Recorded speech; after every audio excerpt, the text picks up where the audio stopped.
പ്രാവശ്യം പറഞ്ഞ പോലെ ഞാൻ കൂടുതലും ഇംഗ്ലീഷിൽ സംസാരിക്കാം. കാരണം എനിക്ക് തോന്നുന്നത് കുറേ യങ് പീപ്പിൾ ഉണ്ടെന്ന് തോന്നുന്നു. അത് തന്നെയല്ല, ഇത് കംപ്ലീറ്റ്ലി ഞാൻ ടൈപ്പ് അപ്പ് ചെയ്തിട്ടുണ്ട് സ്ലൈഡിനകത്ത്. അപ്പം അതുകൊണ്ട് അത് ഫോളോ ചെയ്യാം. എന്നിട്ട് ഒരു അപ്രണ്ട് ആയിട്ടൊരു കാര്യം പറയാനുള്ളത്, this is based on my experience and my learning after living in America for last 20 years. പക്ഷെ അത് കംപ്ലീറ്റ്ലി ഒരു എക്സോസ്റ്റീവ് നോളജ് ആയിരിക്കണം നിർബന്ധമില്ല. അപ്പോൾ അതുകൊണ്ട് as we go through this, you follow the presentation, എന്നിട്ട് അത് കഴിഞ്ഞിട്ട് നമുക്കൊരു കുറച്ച് സമയം ഉണ്ടെങ്കിൽ I really want others to bring their experience. അതായത് വേറൊരാൾക്ക് ഇതിനെക്കാട്ടിലും ഒരു ഡിഫറെന്റ് ആയിട്ടൊരു എക്സ്പീരിയൻസ് ഉണ്ടെങ്കിൽ പ്ലീസ് ബ്രിങ് ഇറ്റ് അപ്പ്. ഞാൻ ഒരിക്കലും ഐ വോണ്ട് ഫീൽ ബാഡ്. കാരണം ഞാൻ എന്തെങ്കിലും പറഞ്ഞാൽ ശരിയല്ലെന്ന് പറഞ്ഞാൽ പോലും ഐ ഡോണ്ട് ഫീൽ ബാഡ്. കാരണം ഇത് നമ്മൾ ഒരു കമ്മ്യൂണിറ്റിയാണ്. We should be able to share freely and open and challenge each other and also make sure that this is actually good for everyone. കാരണം പേരൻസിനും പിള്ളേർക്കും ഒരുപോലെ ഉപകാരപ്പെടും എന്ന് വിചാരിച്ചിട്ടാണ് I am actually doing this. So hopefully we will all benefit from the sharing of knowledge. Okay, so ഇന്നത്തെ topic എന്ന് പറയുന്നത് how to select a major in after high school. And then അതുപോലെ തന്നെ ഈക്വലി ഇമ്പോർട്ടൻ്റ് ഒരു process ആണ് how to select a college where I want to go. Right, ഈ രണ്ട് decisions എന്ന് പറയുന്നത് it defines the future of a student. അതായത് നമ്മളൊരു ഹൈസ്കൂളിൽ പഠിക്കുന്ന ഒരാളുടെ ഫ്യൂച്ചർ ഡിഫൈൻ ചെയ്യുന്ന രണ്ട് ഡിസിഷൻസ് ആണ് how to select what I am going to select and which college I am going. So I will focus on those two aspects. So typically ഒരു ജ്ഞാനായ പേരന്റ് ആണെങ്കിൽ, I could be wrong here, ഇതിനകത്ത് ഞാനും ഉൾപ്പെടുന്ന ഒരാളാണ്. what do you want your child to be? Typically a doctor, അല്ലെങ്കിൽ ഒരു health care professional, അല്ലെങ്കിൽ an engineer. ഇതൊക്കെ ഒരു കോമൺ നമ്മൾ എക്സ്പെക്ട് ചെയ്യുന്ന, അല്ലെങ്കിൽ ഒരു ജ്ഞാനായ പേരന്റ് അറ്റ്ലീസ്റ്റ് നാട്ടിലെങ്കിലും, at least in India they expect some of these things. അതിന് കാരണങ്ങളുണ്ട്. There is a definite reason behind it, because they think having one of these professions will ensure a job, the job security. They actually pay a decent salary, and there is a somewhat of a good status in the society. And finally, one of the other reason is my friend's kid did that and he was successful. My neighbor's kid did that he was successful. His brother or sister did that. His cousins did that. So that's why I want him to be like that. I know that this can be actually good for him. So the question is this the right approach? We will spend some time. I'll talk about various majors and what are the challenges of some of those majors. At the same time, what are some of the fundamental things that you need to think about in order to help an youngster select a major in college? And a karanam, sometimes we think it is actually a parent's responsibility to guide, and some parents think it is a child's responsibility to make a decision, but it's actually, I think it is a joint accountability and responsibility, and that starts very early. That's we will actually focus on. Okay, I hope some of you at least will be able to relate it to this slide in your personal life, what you have actually been asked by your parents, etc. So one of the things actually, what is actually a major? What are some of the fundamentals that you should be thinking about, right? So one of the things is you must discover what are those standing and lasting values that define who you are. The reason why we take a major is because we wanted to have a career in life. But what are the values that I am stand for? So discovering that is a very important part of deciding what I want to study. Because one person could say that I really want to help and treat patients. Yes, he can actually become a doctor, and if he's not successful in getting a doctor or medical degree admission, at least he can go to something else that is in healthcare. Somebody says, I want to be in corporate, I want to make decisions, I want to manage finance. Yes, a business degree may not be a bad idea. But some people could say, I don't like studying all these subjects, that's not my area. There are professions out there, for those who actually just don't like to study.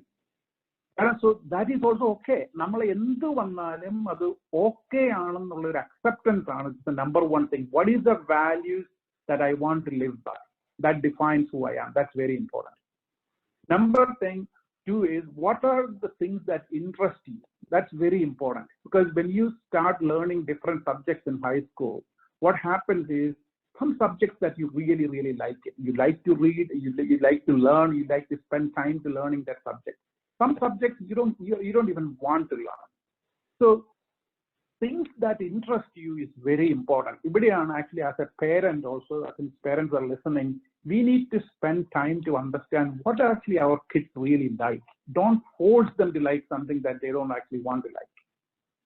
And choosing a career is all about the person. It's not about parents, it's not about siblings, it's not about cousins, it's not about neighbors' kids. It's all about you, because every person is different.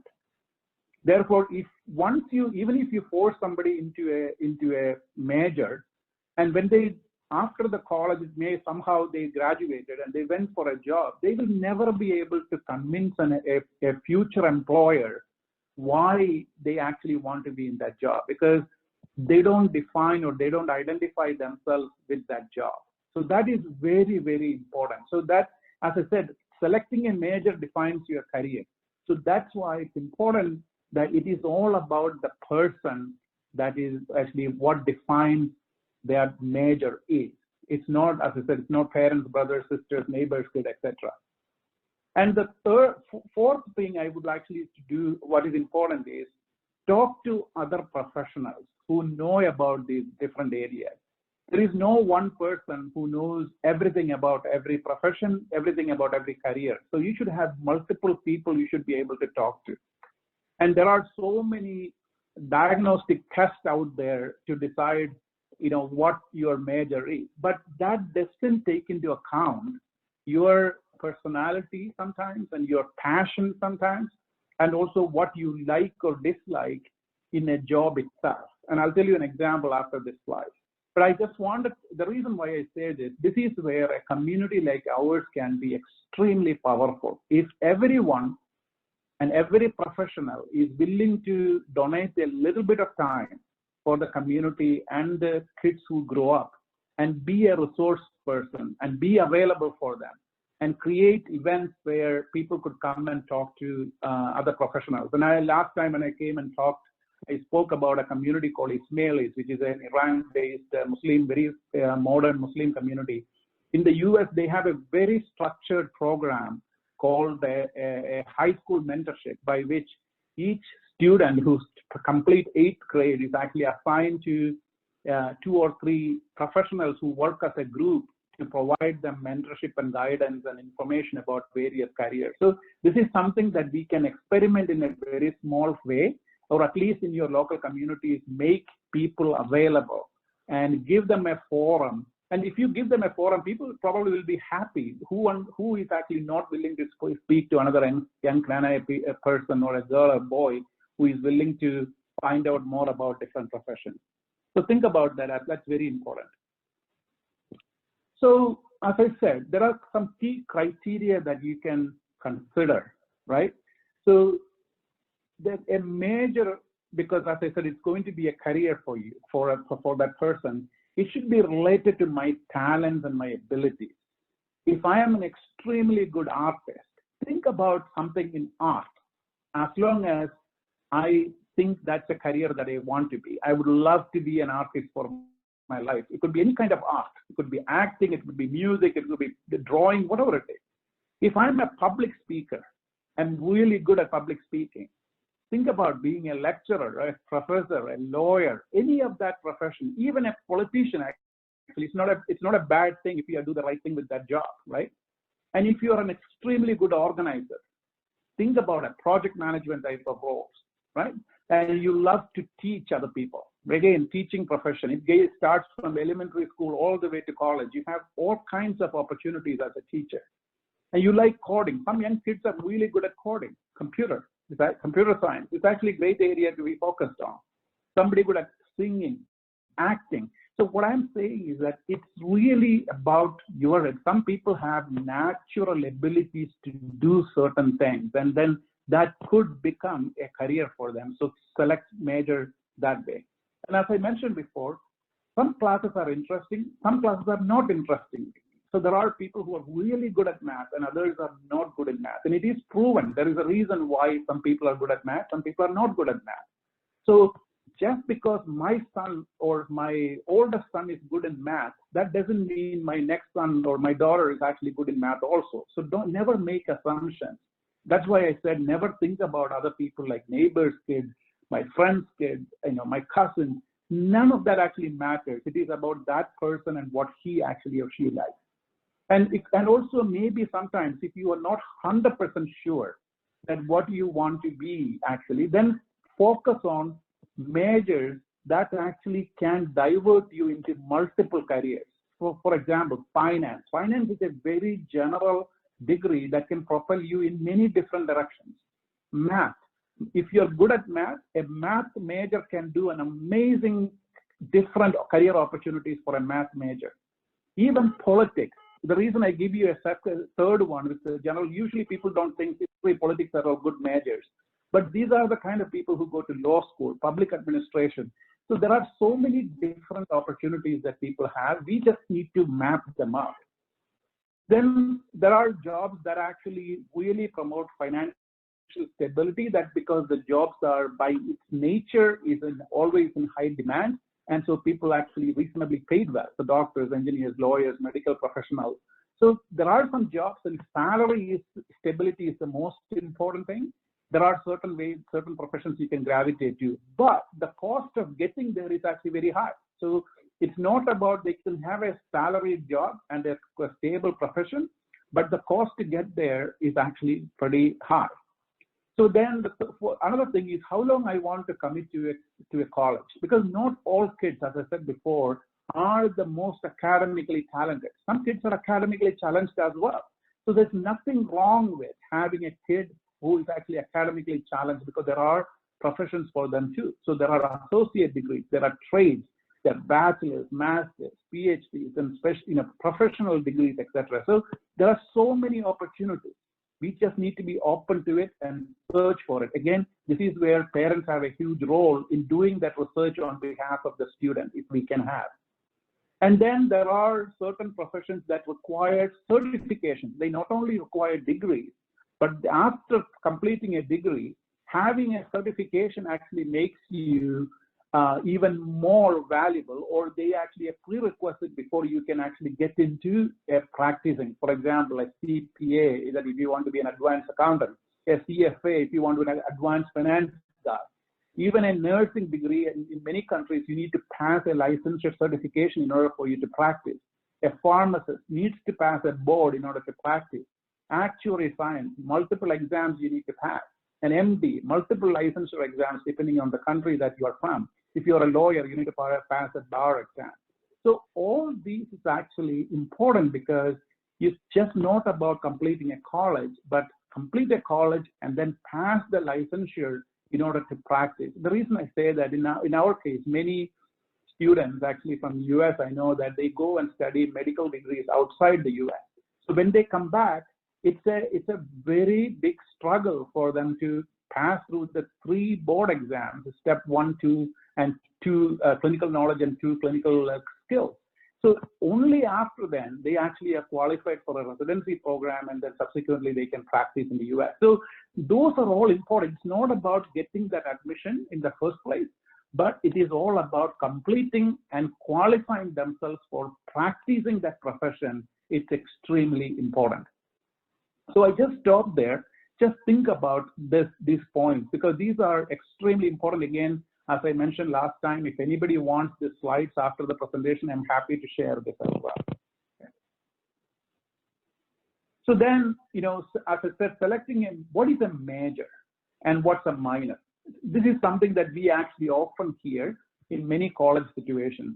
A major is actually a specific area of specialization, where typically 50% or more of your courses will be focused on that particular subject. Again, you may have flexibility on choices that you could make.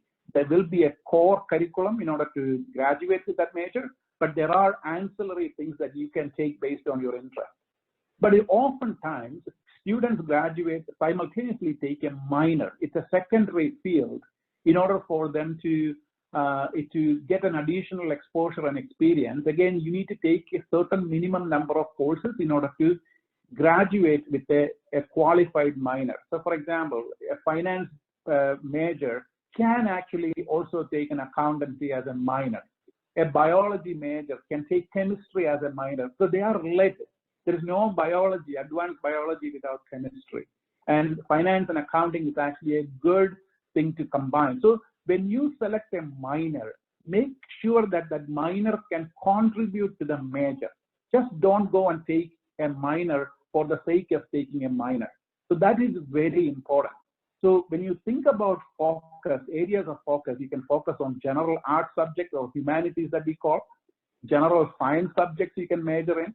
You can focus on specific trades. As I said, if you don't want to go for a long time college, even a plumber, electrician, and HVAC mechanic, all of those kind of trades are actually equally good. And I'll show you what kind of salaries they earn, at least in the US. Then otherwise you can focus on the professional degrees. So professional degrees are always, it's interesting in the sense that some professional degrees you can earn in 4 years and then you can practice that profession, but others will require an advanced training. It will usually take 6 to 7, 8 years, and then further residency programs like in the medical profession, whether it's dental or human medical or any of those kind of fields. So all of this actually, as I said, you need to make, whenever you do that, taking a major, you understand what it takes for me to be qualified, to be in that major. And am I willing to make that commitment? As I said in the previous slide, if I'm only willing to go to college for 2 years, then don't get admission to a medical school because you're not going to graduate in 2 years.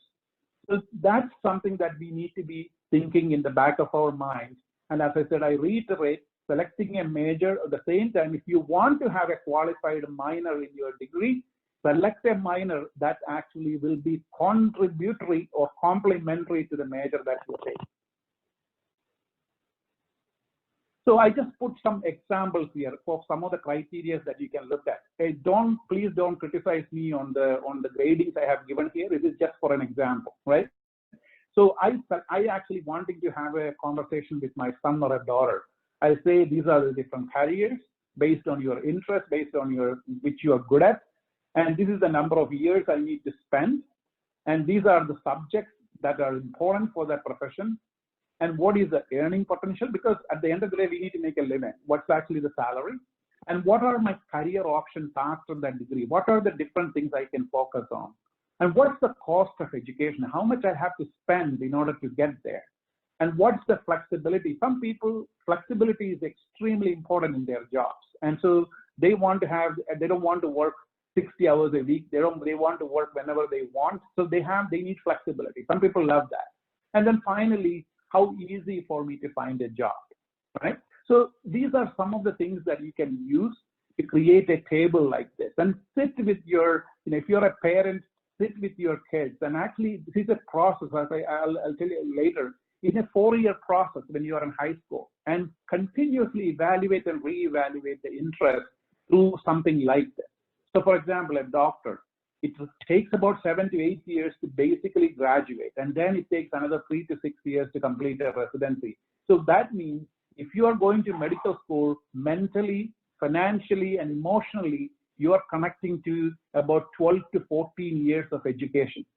And only after that, you are going to start earning. This I'm talking about, I was actually talking to my cousin today morning. He's an orthopedician in India. He said even in India, people don't realize it takes about 14 years of work before you really started to get into a brand new job. So if you are not willing to commit your resources towards that, what will happen is you go through halfway. At that point, you already burned a substantial amount of time, money, and your emotional energy, then you will feel disappointed that you can't continue, right? And a typical engineering degree, 4 years, physics and math major. A nursing is a 4-year degree, the biology. A pharmacist, a physician assistant, physiotherapist, it could be 6 to 7, depending upon which path you take, and focusing on biology and chemistry again. Business majors, the reason I put 4+2 is we must be prepared that any business major that you take, whether finance, accounting, marketing, supply chain, any of that field, we must plan for a master's degree. Because the reason I said is I want every Canadian to be not just a financial analyst, I want them to lead teams in the future. So you should plan for an MBA, but you don't need an MBA to get a basic job, right? A lawyer is at least in the West, in America at least, a 4-year degree, an undergraduate degree plus a 3 years, a 7-year commitment. And a teacher in school, it could be 4 or 4+, depending upon what kind of teacher that you want to be. Because if you are a university professor, then it's actually 4 plus another 4 or 5 years of effort. So 9 to 10 years of work before you actually become a professor. So if you look at all of this, again, it gives you varied options in career and varied, the cost of education varies depending upon what kind of the duration of the time that you spend in school, and flexibility in jobs. As I said, for me, the most flexible job is actually a job of a nurse, because that flexibility not only comes from the hours that you work, the number of days that you work, the job opportunity, that means you can move if you want to. And there are, and I'll share you some examples of various different opportunities in nursing profession. So there are so many different ways that you can pivot after you graduate. It's a work-life balance. There are so many things that you can manage through professions like that, right? But some other professions, you don't give you that flexibility, because if you're a lawyer, you should be prepared to work at least 50 hours a week, minimum. And if you're a doctor, I'm just looking at some data today, more than 50% of the doctors work more than 50 hours a week. And so that means in order for you to earn the money that people typically advertise, you need to work an enormous number of hours. And that creates a stress in the family. So if you both husband and wife actually wanting to work 60 hours a week, then you would not have this discussion with your kids at home, because you have to depend on somebody else. So that's the priorities that we have to set for our life is actually also equally important when you come and select a major. And finally, so once you decide, okay, I did all my analysis, I looked at what I like, I looked at my skill set, I looked at my passion, and I do all of that, I've decided I want to do X. I want to be a doctor. I want to be an engineer. I want to be a nurse. I want to be another healthcare professional. I want to be something. So I want to be a business major. Once you decide, what is also equally important, where do you want to go to school, right? So in the US setting, because that's what I'm talking about, again, I strongly encourage others to really look at what are the options available in your own respective countries. So a community college is the basic college in the US where it provides you a 2-year education at the lowest cost. And in that 2 years, sometimes you can get an associate degree in many community colleges. Otherwise, what you do is you take 2 years of basic courses and transfer to a 4-year university for a degree. There is an advantage. One, usually the community colleges are easier. And number 2, they actually are less costly because it's very low cost. And then you can transfer to a larger university. But the thing we need to remember is, at that point, it's a transfer. You don't necessarily have to get admission into a school that you want. But if you really focus and you really score very high marks, and then you actually will get into a place, and this is probably the maximum return on investment. Sometimes we have our own egos prevent us from taking advantage of this opportunity. Again, if it is right for you, it's something to be considered.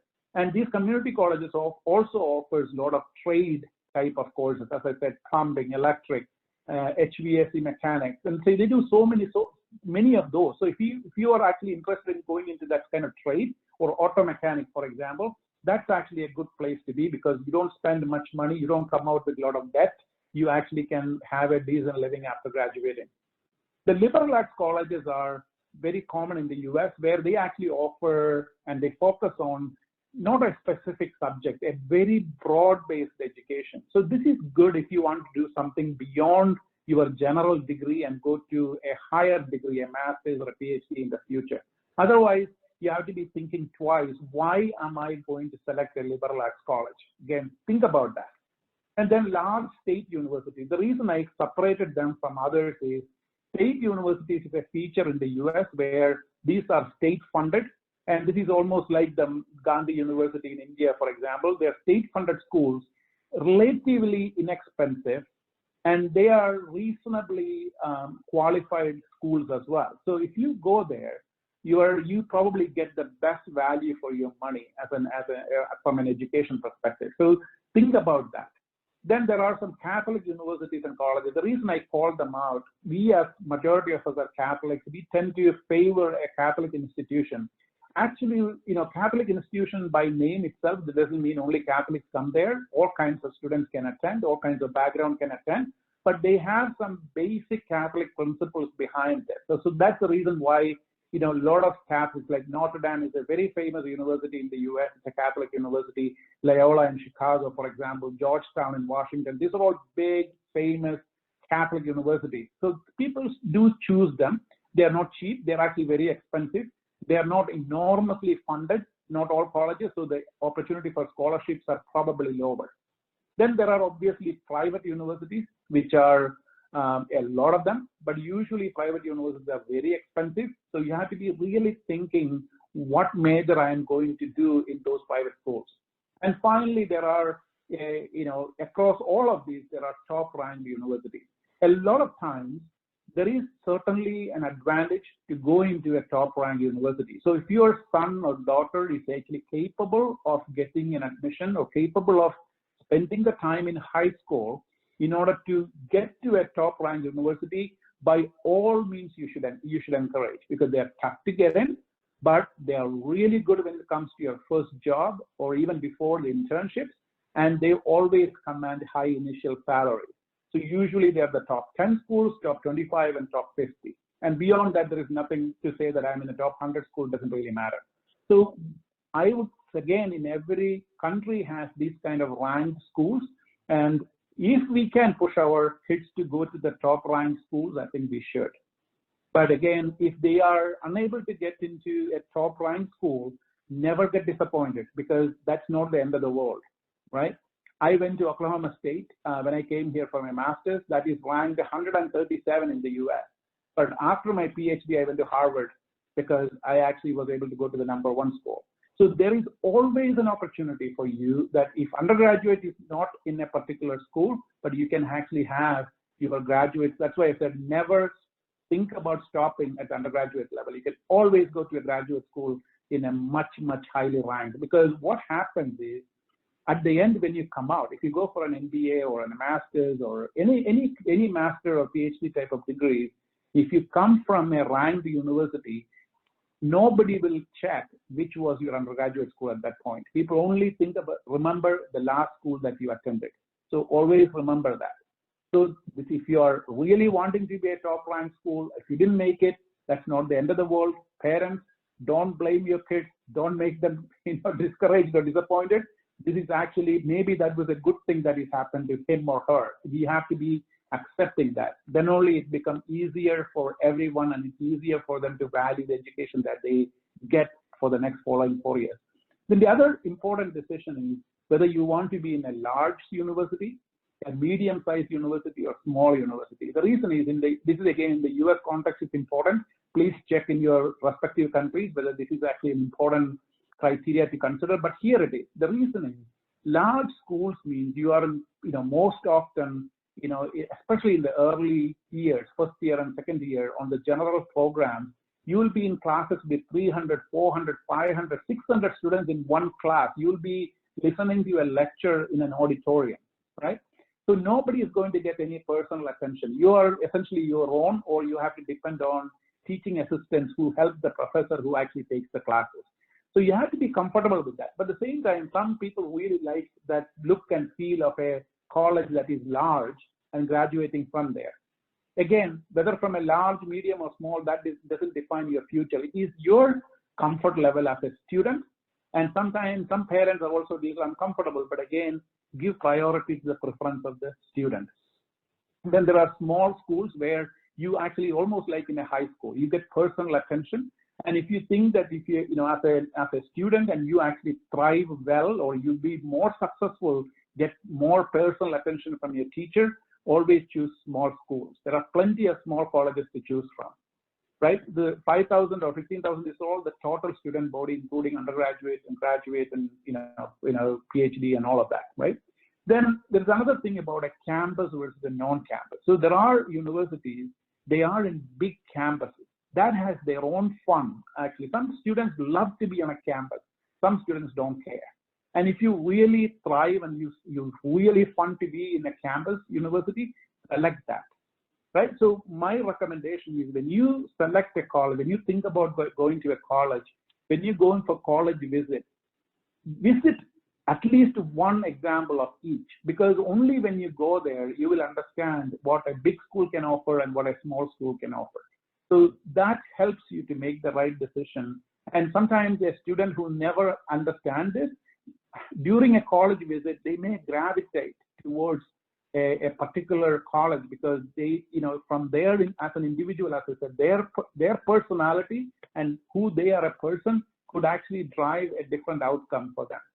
And finally, sometimes in the US it is important, I don't know about other places, some students love to be part of a university that have a very good sports program because it's so much fun to have a good football team or a basketball team. You go and attend their games. It's a totally different vibe. Some students really, really like that. If somebody says, I want to go to Alabama because they have a great football team, or I want to go to University of Oklahoma, they have a good football team, or Kentucky, they have a basketball team. Don't stop them because there is a passion behind their interest, and that is real, and never discount that, right? If everything else is equal. And finally, I just also want us to be considering as parents and also for students, because it's extremely important. The state universities here and also probably everywhere else in the world, they are actually relatively inexpensive compared to private universities, right? So the state universities, usually if you're an in-state in the US, that means you go to the state school in your own state, it only costs you $30,000 to $40,000. Whereas if you go to a state school in another state, it could cost you $50,000 to $60,000. Private schools nowadays $60,000 to $70,000 a year in the US. Law schools, if it's a state school, it's $50,000 to $60,000, and the private is $90,000 to $100,000 a year. So the reason why it is important is when you select a major, you should have a view of the jobs that I could get and what kind of salaries those jobs could actually command. I don't want to spend $60,000 a year for $250,000 over the course of 4 years and then land in a job that pays me $50,000 a year. The reason is, what happens is you may undoubtedly, unless your parents are so rich or we can fund our kids' education, you undoubtedly end up with quite a bit of student loans. And so that actually paying back the student loans will become a lifelong commitment. And so that's why I said that if you really think about the cost of education and the value and the return of that investment that you get in making the decision which school that I want to go to, then you also think about, must we consider colleges, all the tests that we need to consider. In the US, we need to think about SAT or ACT, which are standardized tests for high schoolers that will be heavily weighed for an admission for an undergraduate college. And in Australia, I just learned GAT, AST, they have different tests, I think, at different states. Then there is MCAT for medical school. Similarly, they have graduate medical SAT in Australia, UK, and undergraduate medical admission tests in Australia, New Zealand. I'm assuming other countries will have respective tests. You have GRE if you go for a master's or a PhD. It actually helps you get into a good school. A GMAT is a test for US universities for graduate management degrees. LSAT is a degree for law school in the US, for example. And then obviously, if you are planning to come to a Western or an English-speaking country, you always need to plan for a TOEFL or an IELTS exam so that it actually shows your English proficiency. So if you are interested, I found an interesting article recently which says that if you are not in Canada and anywhere else in the world, if you want to have a foreign education, actually Canada is probably one of the best countries to have a quality education that gives the best value. So keep in mind, if you're interested at the end of the call, I can flash another slide that actually shows what are the benefits of Canadian education. So finally, what factors determine your undergraduate admission? So I can actually say, I want to be a doctor, I want to be an engineer, I want to be X, Y, and Z. But in order to get there, I have to have a certain commitment, as I said, right? What are important things when you are in high school? One is grades and course selection. Those are so important. Never underestimate the value of your final grade and the selection of courses in high school. Because if I want to be a doctor, if I want to be an engineer, if I want to be a nurse, or whatever the profession is, you tailor your course selection that shows that you have an interest in that particular field. And don't go and select an advanced level course in 9th grade and then suffer on the grades, because your grades in 9th grade is the easiest to gain, and your ability to improve after every year goes down because it's a common grade point average. So don't push yourself just because our neighbors did it. Go easy, take courses that you can manage, keep the grades, and then select courses according to the career that you want to drive. And then when you graduate, your ranking in high school is very important, especially if you want to target a top 50 university. Your ranking in high school is important. Top 10%, that's almost a given if you want to apply to a top 50 schools. And if you want to be in the top 5 or top 10, you want to be the top 1% of your school is even being considered for. Your test scores, as I said, standardized test scores, regardless of where you are. In India, we call entrance tests, these are important, and they are actually part of the education, except in Canada. That's why I said Canada is much more, your high school grades driven than a test score driven. Recommendation letters are important in certain countries, not everywhere. Again, Canada is an exception. So you need to know. So when you ask a teacher for a recommendation, any teacher can write you a generic recommendation. Nobody will say no. But if you know them enough, and if you participate in activities, and if you participate in their courses and show interest, they can actually provide you a much better recommendation letter, because that is important. Then in many US schools, and I don't know about outside that much, it's definitely not in Canada, there is an essay that you need to write in order to get admission to a university, which is called a personal statement. I strongly encourage parents and kids who are at least in the US, practice writing in as early as possible in high school, because this is an important piece. Please do not think that nobody reads them. They actually, in fact, read them. It's a very important part of admission. And especially even in medical school admissions, as well as when you apply for a residency, these kind of essays are so critical because they assess your passion based on the letter that you write. And don't make it up, because people actually read hundreds of letters, so they can figure out if you fake it. So please don't try to do that. And then extracurricular activities. They are important in the US because you need to show that you have activities outside your school. And I have an interesting experience. One time I was actually with one of my colleagues, we were presenting something similar to a group of people. And one parent, Indian parent, actually complained, my kid is only interested in listening to music. They don't have any other extracurricular activities. You know what happened? The guy who actually came with me, he said, there is nothing wrong in listening to music. Why don't you encourage them to listen to music and write a critique on that music, either in a local newspaper or in a magazine or someplace, and publish it, or even online go and publish it. The reason is what they're looking for is you actually really excel in your extracurricular activities. It doesn't matter what you do, right? And you don't need too many of them. You need only one or two, but whatever you do, you do very good at it. Then there is another important thing is that to demonstrate passion. It's called an intrinsic motivation, because you should show passion why you want to be something, and that should be reflected in your coursework, in your activities, etc. in high school. That will help tremendously in securing an admission into a university. So when one should start preparation? As early as one can, right? So the reason I say that in countries like the US, at 5th grade, 6th grade, and 7th grade, you have opportunities to appear for certain specialized summer programs hosted by many universities, Stanford, Johns Hopkins. There are schools like that. They actually conduct summer programs, and starting 6th or 7th grade, you have to apply, you have to appear for an SAT to qualify. So you start exposing the standardized tests very early. My actually oldest son did that when he was in 6th and 7th grade. It was a massive experience for him, right? And then develop a 4-year plan at the beginning of high school. Sit with your kid, talk to them, and understand that initially you may not know what major that they want to focus. Focus on grades, course selection, and test preparation. That you can do starting at 9th grade if you can. I'm not saying I was successful in convincing my kids, but again, it's a good thing to try to convince, because if we can, then we can actually help them succeed better. And parents' involvement in their high school education is so important. I cannot emphasize that enough. If you don't involve in your kids' life when they are in high school, don't blame them at the end of the day, right? Because you have an equal responsibility. You need to understand their passion. You watch from a distance. Don't put your passion in them. Understand their passion. Understand their skills, what they are good at, what subjects they like them. Allow them to learn from failure. Failure is actually not a bad thing. If somebody fails a subject, use that as a learning experience and see what happened. Is it because they are just not good at, they can't study that particular subject, they don't find any interest in this? Use that as a learning experience, very important.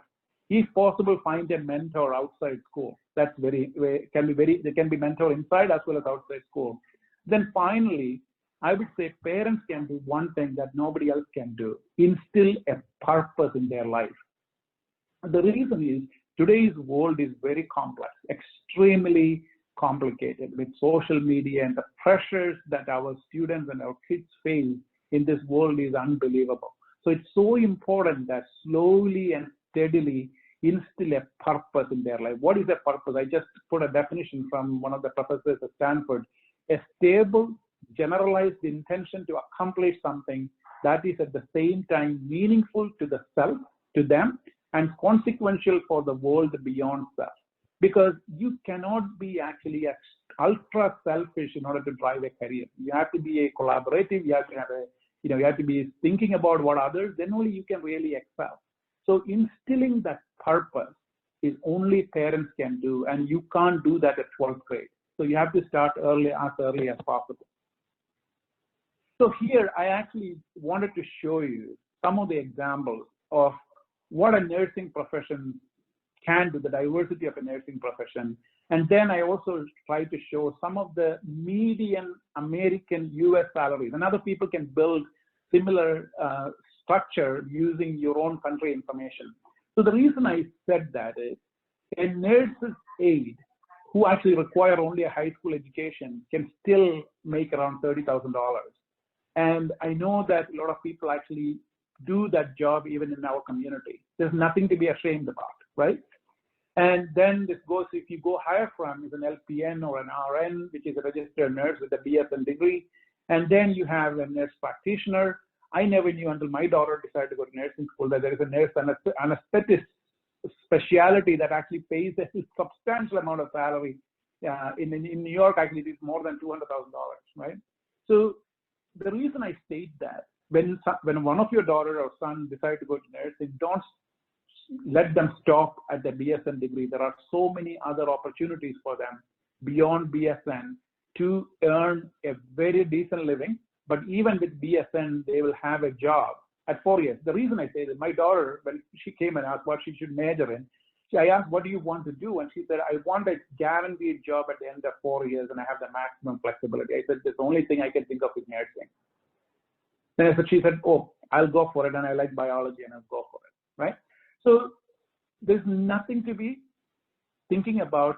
For her, she still thinks, I don't know, nursing is I will be so passionate about, but I can graduate and I will learn. That's what is important to me, right? And if you think about a medical profession, I've actually showed MD, I told you before, is 7 to 8 year degree, and plus how many years of residency. And I'm learning that it doesn't matter which country you are in, you have to be commitment. You have to have a commitment for that much time. And then you see the salary range. It is the average US salaries. That doesn't mean anybody start out like that. And internal medicine start out at about $100,000 in the US. So it takes a while. It will take a while for them to reach $200,000. So at the same time, I also need to think about the commitment that you make for that many years. Somebody who graduated high school will land in a real job probably when they are 32, 33, 34. That's the commitment that you have to take. Engineers, you have 4 year degree, standard degree, you'll get a job. But an average salary, when you look, unless you go for additional degrees and qualifications like a master's or an MBA, your salary ranges are below $100,000 regardless of what kind of engineer, except for computer engineers. And then all kinds of allied medical professions that I just put it here. You can see what's the average salary in the US for those professions. Again, think about the return on that investment that you're making. Then there are other business degrees, finance, accounting, supply chain, marketing. These are all 4 year degrees, and you actually can earn certain, these kind of salaries in the US as an average when in your career. And then your teaching profession, different types of teachers that you can become. And their earnings I've shown here. trade. I told you, if you only want to go for 2 years and I want to be a trader, I want to be in a trade job, still you make around $50,000 regardless of which trade that you pick. And then you have the specialized professions, lawyers, actuaries, CPA, CFA. CFA means Certified Financial Analyst. So you actually do make a pretty substantial salary, but you have to commit to additional licensures or commitment to college beyond your undergraduate degree. And the advantage is some of these, like lawyers, you can take any undergraduate degree and become a lawyer, right? Actuary means you should be really good in math, statistics, accounting, and calculus. You can become an actuary. Again, the salary is an average. There are people who earn very good salaries in New York with that type of a degree. Then there is actually around the veterinarians, agriculturists, dentists, etc. They all require a certain amount of commitment, and that's the earning potential that they have. So then I went and looked at it and said, okay, what is the most popular professional programs in the US? And this is actually particularly for men. That's the statistics. But I also found that for women, 7 of them are the same in the top 10. So I thought it was medical degrees. Actually, it was lawyers, medical, pharmacy, dentistry, physical therapy, osteopathic medicine, etc. These are the top 10 professional programs that people aspire to, whether it's the men or women, right? And so some of the examples of graduate schools. The reason I say that, because as I said, don't stop at a bachelor's. You have to be thinking beyond a bachelor's degree in order to be really advancing career in going forward, because a lot of basic degree programs, basic jobs are being externalized to low-cost countries and low-cost geography. So in order for you to survive long-term, you should be considering beyond bachelor. So there are different degree programs that you have, healthcare administration, public administration, education, management information systems, social work. There's so many areas that you can actually divert yourself, right? So folks, think about that. And finally, I just want to summarize because I don't want to spend any more time. Hopefully we'll have a little bit of time for questions. So selecting a major towards the end of high school is really good, at least directionally, because you save a lot of time and effort in college so that you can focus. That's very important if you can do that. Constant conversations between parents and children to understand more about their interests, the subjects, college, cost, duration, all are important. Again, it's a partnership. You can't blame your student, your child, daughter, son, if you don't invest that time up front. You can't escape from that reality. Professionals within the community must serve volunteers as resource persons. This is my ask. I request every one of you, if you are representing different organizations, please make sure you do something like this. So it's make them available at least once a year to begin with. There is actually an opportunity for students to come and talk. Look at return on investment in choosing school, major, program. Do not waste years. Because what happens is many times you go to 2 years in a major and they decide, okay, I don't like it. And then you go to completely different so that your 2 years is almost wasted. Again, it costs a lot of money if you do that. Regardless of the major, develop a plan that includes education, experience, and career. The reason I say that, you actually, whatever the major that you take, make sure you have a plan for obtaining internships along the way. This is where the resource people are very important in the community who can probably help to guide you to get there. And also a plan for the career. As I said, don't stop with a bachelor's degree. I want to get, for example, when my son went to undergraduate, I said, you'll graduate at 22, work for a year, and then go for a master's and for an MBA, because he was in finance major, but he eventually decided to go to law school. But the reality is you need to finish your education within a certain amount of time. That's the only time you can really focus on quality education. An advanced degree must be part of the plan. As I said, I'm repeating that.